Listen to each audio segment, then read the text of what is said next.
ତଳେ ଅଭଢା ପଡ଼ିବାରୁ ରାଗିଗଲେ ରାନୀ ପଣ୍ଡା। ହଁ ଆଜ୍ଞା, ଏଇ ଦେଖୁନାହାନ୍ତି ଲୋକମାନଙ୍କ ପାଇଁ ରାନୀ ପଣ୍ଡା ଏକ ପ୍ରସାଦ ସେବନର ବ୍ୟବସ୍ଥା କରିଥିଲେ। ତାହା ପୁଣି ଜଣେ କି 10 ଜଣ ପାଇଁ ନୁହଁ, ଏକାବେଳେ 500ରୁ ଅଧିକ ଲୋକ ପାଇଁ। ଆଉ ସମସ୍ତଙ୍କୁ ପ୍ରସାଦ ସେବନ ପାଇଁ ପୁରୀରୁ ମହା ଅଭଢା ଆଣିଥିଲେ। ସବୁ ଲୋକ ତଳେ ବସି ପଡ଼ିଲେ ଆଉ ରାନୀଙ୍କ ଲୋକ ଖଣ୍ଡେ ଖଣ୍ଡେ କଦଳୀପତ୍ର ପାରି ପ୍ରସାଦ ବାଣ୍ଟିବା ଆରମ୍ଭ କରିଲେ। ଲୋକ ଆଉ ଏହି ସମୟରେ ରାନୀଙ୍କ ଲୋକ ଛାନିଆ ମାନିଆ ବଢ଼ିବା ପ୍ରସାଦ ସମୟରେ କିଛି ପ୍ରସାଦ ତଳେ ପଡ଼ିଯାଇଥିଲା।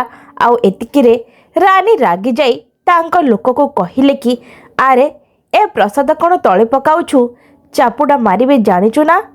ଇଏ ପରେ ମହାପ୍ରସାଦ କ'ଣ ତଳେ ପକାଉଛୁ କହି ନିଜେ ନିଜ ହାତରେ ସେ ତଳେ ପଡ଼ିଯାଇଥିବା ପ୍ରସାଦକୁ ଉଠାଇ ଗୋଟେ ପତର ସାହାଯ୍ୟରେ ଅନ୍ୟତ୍ର ପକାଇଲେ କାଳେ କେହି ଗୋଡ଼ରେ ମାଡ଼ିଦେବେ କି?